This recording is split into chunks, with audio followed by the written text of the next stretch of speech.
Well, good morning, everyone. It's Friday, October 11th, and thank God it's Friday. So we have two reports today, import and export.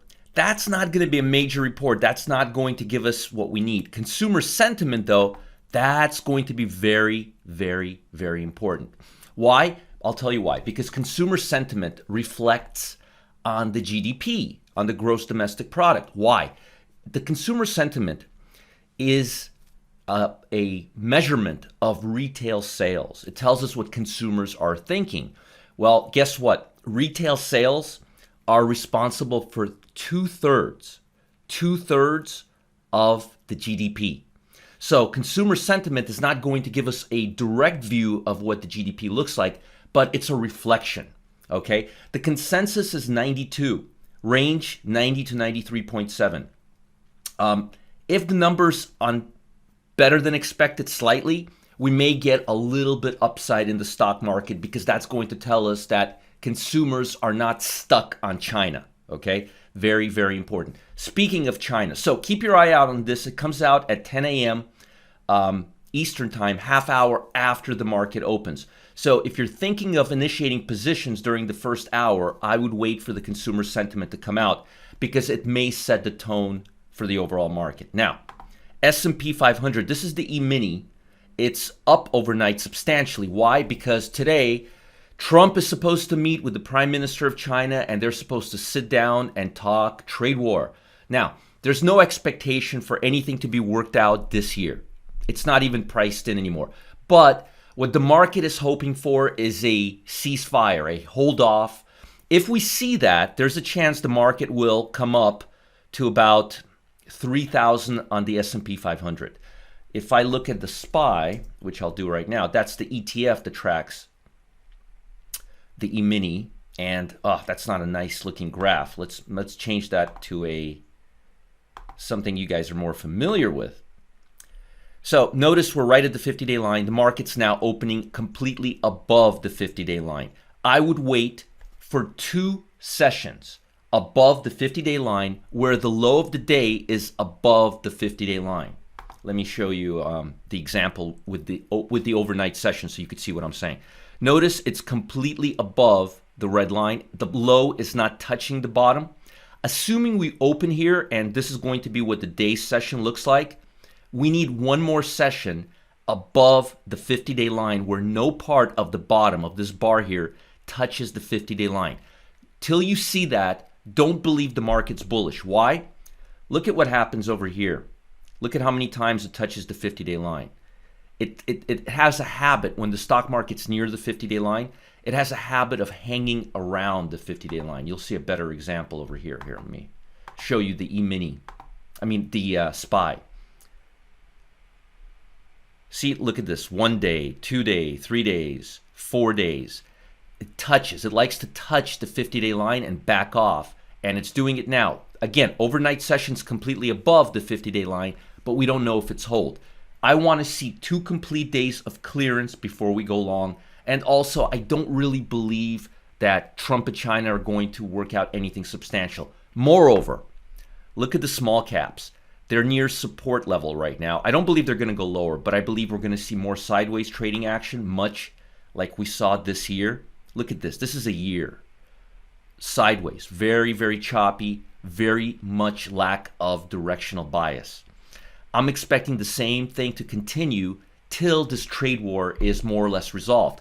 And imagine the market cap that's in these smaller stocks. These are one-trick ponies. They're not conglomerates like S&P 500, so they don't have the market cap. So these are much more influenced by China than the S&P 500. Until we see China resolved, this small cap and the medium cap, let me show you the medium cap, Russell. This is stripping away those large cap S&P 500 stocks. And when you do that, you're going to notice that we're just trading sideways on stocks that are not in the S&P 500, the Amazons, the Apple, because these stocks are much, much more impacted by China because they don't have as many products or services as, say, Johnson & Johnson that sells 1 million different products. So that's a major issue. So I'm not going to be really bullish on the overall stock market till I see the mid caps trade above the 60 level or the 57 level, or till I see the Russell 2000 trade above the 160-ish level. All right, so don't expect miracles out of the S&P 500 and be very, very cautious till it's completely above the 50-day moving average for 2 sessions in a row. If the lows are touching the 50-day line, even by 1 tick, it doesn't count. Now, the bond market. The bond market's coming off. It's coming lower because the stock market's moving higher. I would be very cautious because at the first sign that we hear nothing is working out with China, and we've been there before many, many times, the stock market is going to dip back down and the bond market is going to rally again, especially with the Fed talking about lowering rates. Now, volatility is a little bit lower. We're now below the 50-day line. We're at 16, so it looks like we're going to come down. It looks like the stock market's going to rally a bit, but again, don't get too excited because we don't have clearance above the 50-day moving average, okay? So very important. Lastly, we're going to see higher oil prices. There was an explosion. A tanker was exploded overnight in the Middle East. We're going to see higher oil prices. I don't think it's going to have a substantial impact on the stock market. The stock market is right now really tuned into China, and we're looking at bias between the small caps, medium caps, and the large caps. And that's why I'm showing you the medium caps and the small caps, because the overall stock market is not the S&P 500. Those are the 500 largest stocks, and they tend to control the overall capitalization of the market. So what you're seeing when you're looking at the S&P, honestly, you're seeing 15 to 20 huge stocks like Apple, Amazon, Nvidia drive the market. That's why it's better to take a look at the small caps or the mid caps, because they're going to give you a much better indication of what's really going on with the stock market. And if you're planning on going long, stick with utilities, which is a very defensive sector. Notice it's near all-time highs right now, or consumer staples. These 2 sectors are leading right now. Also, real estate is leading, but there's not a lot of volatility. So if you do want to go long, wait for the S&P to be above the 50-day line right here, 2 days, for 2 days, and then start looking at XLP and XLU. Those are defensive sectors. You don't want to be offensive right now. You don't want to be in tech or consumer discretionary because there's too much impact or cross-contamination with China. I've already said too much.